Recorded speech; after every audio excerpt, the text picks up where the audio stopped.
Assalamualaikum warahmatullahi wabarakatuh. Selamat pagi, apa kabar semuanya? Semoga sehat selalu dan selalu senantiasa menggunakan protokol kesehatan agar terhindar dari penyebaran virus COVID-19. Nah, pada kesempatan ini Bapak akan menyampaikan informasi terkait mata pelajaran yang akan Bapak sampaikan di semester genap ini. Bapak adalah sebagai tim dari guru produktif akuntansi yang mengajar materi pembelajaran praktikum akuntansi keuangan, yang khususnya yang akan Bapak sampaikan pada semester ini adalah khusus pada perusahaan dagang. Nah, jika nanti misalnya pembelajaran sampai selesai di semester genap ini sama Bapak, maka Bapak akan menyediakan hanya satu soal kasus saja.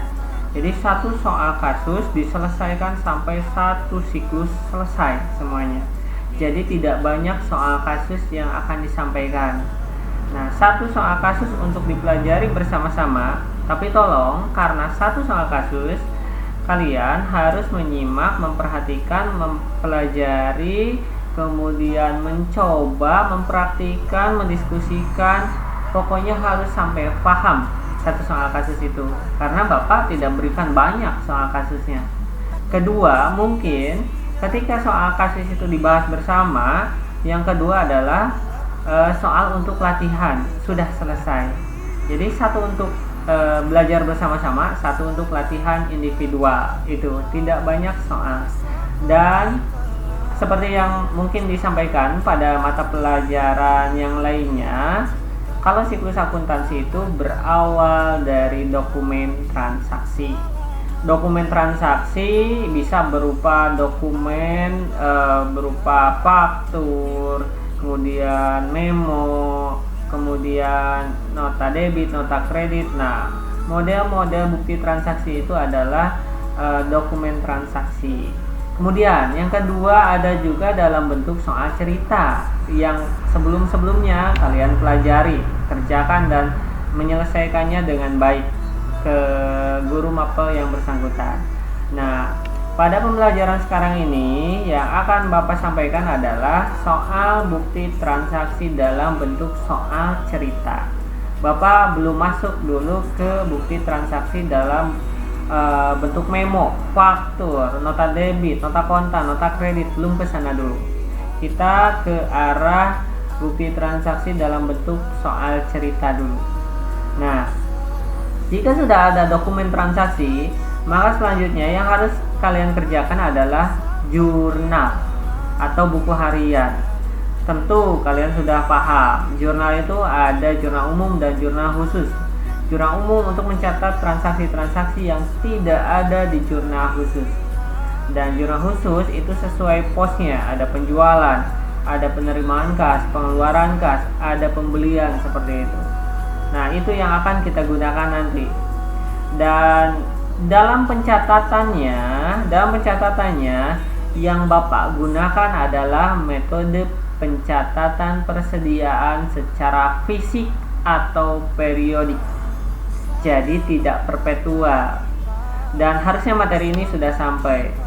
Apa bedanya fisik dan perpetual? Kalau fisik itu setiap keluar masuk barang itu tidak dicatat di kartu sediaan, tapi nanti pada akhir periode disesuaikan dengan cara ada satu bagian yang mengecek bagian gudang secara fisik, satu-satu dicek. Stok A berapa, stok B berapa, dan seterusnya. Itulah bedanya perpetual dengan fisik. Perpetual, setiap keluar masuk barang dicatat di kartu sediaan. Stok A 1 unit keluar dijual, stok B 10 unit masuk karena dibeli dari supplier, mungkin seperti itu ya. Jadi bedanya fisik dan perpetual adalah pada pencatatan persediaannya. Jadi kita gunakan yang sekarang ini untuk metode pencatatan secara fisik atau periodik, yang nanti di akhir periode kita melakukan penyesuaian persediaan. Jadi kita tidak membuat dulu kartu persediaan untuk saat ini. Selanjutnya, jika sudah menjurnal atau membuat buku harian, langsung kita memposting ke buku besar.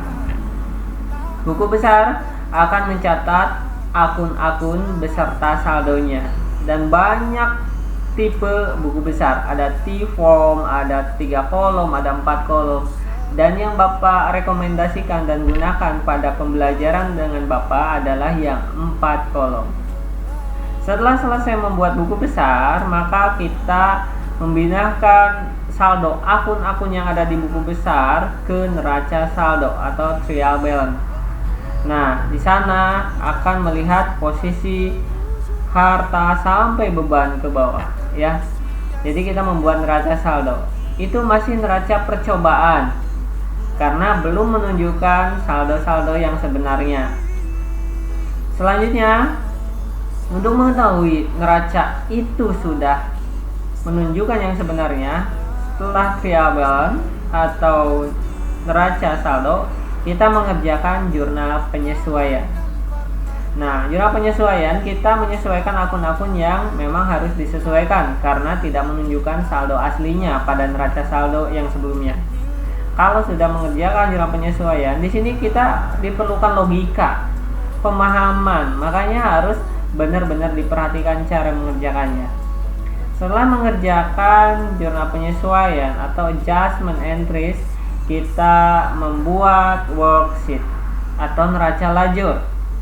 Nah, neraca lajur yang saya rekomendasikan adalah neraca lajur untuk 10 kolom. Nanti kita pelajari, ya.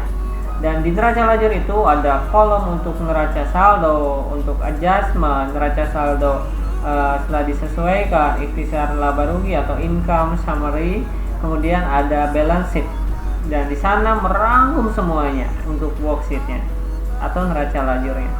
Setelah selesai worksheet atau neraca lajur, selanjutnya adalah membuat laporan keuangan.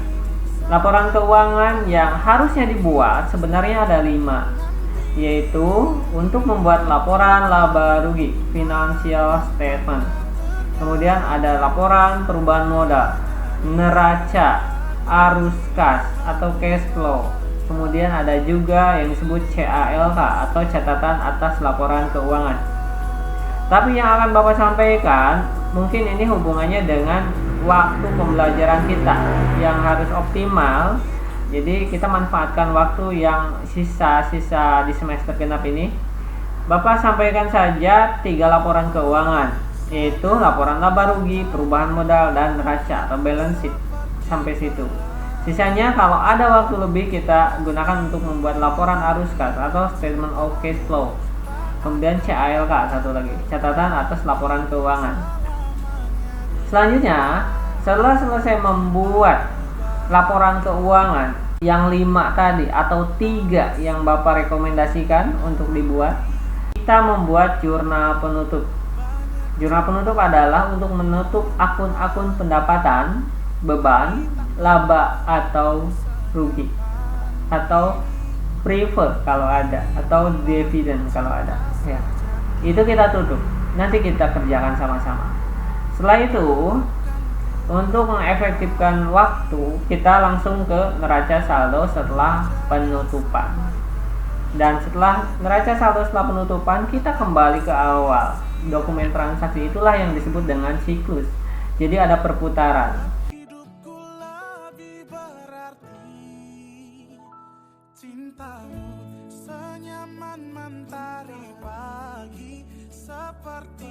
Tapi titik akhir mengerjakan adalah neraca saldo setelah penutupan. Dan sebenarnya banyak sekali materi yang harus disampaikan, tapi mungkin karena waktu, karena tatap muka kita terbatas, mudah-mudahan suatu saat kita akan bertemu dengan tatap muka, jadi Bapak bisa menjelaskan secara gamblang. Tapi kalau secara daring, Bapak terbatas waktu untuk pembuatan video, kemudian waktu untuk menyampaikan lewat daring itu sangat terbatas sekali, karena harus menyiapkan dan lain sebagainya di media internet dan lain-lain seperti itu. Jadi besar harapan Bapak suatu saat bisa bertemu untuk menjelaskan secara lengkap seperti itu. dan mungkin saja suatu saat nanti akan bergilir dengan ibu Haja Dede. Itulah yang disebut dengan siklus. Jadi dari pertama kembali lagi ke pertama.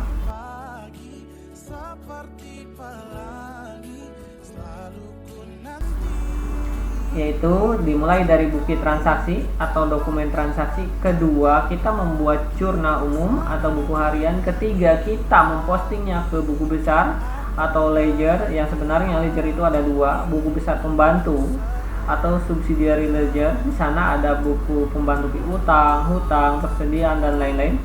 Kemudian ada juga buku besar umum. Di sana adalah mencakup akun-akun. Kemudian setelah buku besar kita membuat neraca saldo atau trial balance. Kemudian setelah selesai trial balance kita menyesuaikan dengan adjustment entries. Setelah menyesuaikan kita membuat worksheet yang 10 kolom saja. Selanjutnya setelah worksheet kita membuat laporan keuangan yang isinya ada 5. Laporan laba rugi, laporan perubahan modal, neraca, statement of cash flow, kemudian ada CALK. Kemudian setelah membuat laporan keuangan akan membuat jurnal penutup. Setelah itu kita membuat neraca saldo setelah penutupan. Selesai. Mudah-mudahan bisa sampai ke akhir neraca saldo setelah penutupan. Jika tidak, mungkin ke laporan keuangan harus diusahakan selesai. Dan setelah itu periode berikutnya adalah membuat yang baru ke dokumen baru. Tapi cukup sampai neraca saldo setelah penutupan. Post trial balance itu. Nah, dikarenakan soal kasus yang Bapak sampaikan hanya satu, kemudian latihannya satu, yang satu ini, soal kasus satu ini dipelajari bersama-sama, tolong simak baik-baik. Bapak ingin setiap kalian mengerjakan tahu alasannya. Kenapa ini di jurnal ke sini? Kenapa kalian memposting ke sini? Kenapa membuat laporan ini? Ini itu laporan untuk apa? Informasi untuk apa? Fungsinya untuk apa? Seperti itu. Jadi Bapak pengen benar-benar fokus kalian mengerti, memahami. Walaupun Bapak tidak optimal mungkin kalau secara daring. Jadi nanti kalau ada pertanyaan tolong sampaikan. Sampaikan, kemudian diskusikan bersama-sama seperti itu. Dan untuk materi pembelajarannya nanti akan Bapak kirim dengan video live itu ya. Jadi inti yang pertama adalah kalian paham dulu satu siklus itu apa saja. Tadi sudah Bapak sampaikan. Satu siklus apa saja dan fungsinya apa saja. Kalau fungsi teoritis sebenarnya mudah, tinggal cari saja di internet. Worksheet tujuannya untuk apa? Cari aja. Nah, mungkin Bapak akan menyampaikannya masalah pemetaannya. Kok bisa menjadi worksheet? Awalnya dari mana? Cara mengerjakannya bagaimana? Seperti itu. Ya. Bapak akan menyampaikan dari awal, dari jurnal, dari dokumen transaksi, tapi tidak membahas. Karena Bapak yakin kalian sudah pernah mempelajarinya, mengerjakannya. Jadi Bapak akan memberikan soal, kerjakan jurnal. Nanti di satu sesi pembuatan laporan, bisa neraca atau buku besar. Nah, Bapak masuk di sana. Step by step seperti itu. Jadi kalian harus tahu, jangan tahu tengahnya aja, jangan tahu akhirnya aja, jangan tahu neraca aja. Kok bisa ada neraca? Awalnya dari mana? Harus tahu semuanya. Nah, itu aja yang sudah Bapak sampaikan. Untuk sekarang intinya adalah pengenalan bagaimana sih siklus akuntansi itu dan bagaimana cara mengerjakannya. Kalau praktiknya insya Allah akan dilanjutkan dengan video live. Sekarang Bapak hanya mengintroduction saja, tapi kalian harus paham soal satu kasus loh. Dan sisanya untuk latihan. Tolong pahami, jangan bermain-main, karena ini jurusan kalian, vokasi kalian ya. Karena jurusan kalian harus paham akuntansi. Itu saja yang Bapak sampaikan. Selalu jaga kesehatan dan gunakan protokol kesehatan, dan jangan lupa beribadah ya. Terima kasih. Wassalamualaikum warahmatullahi wabarakatuh.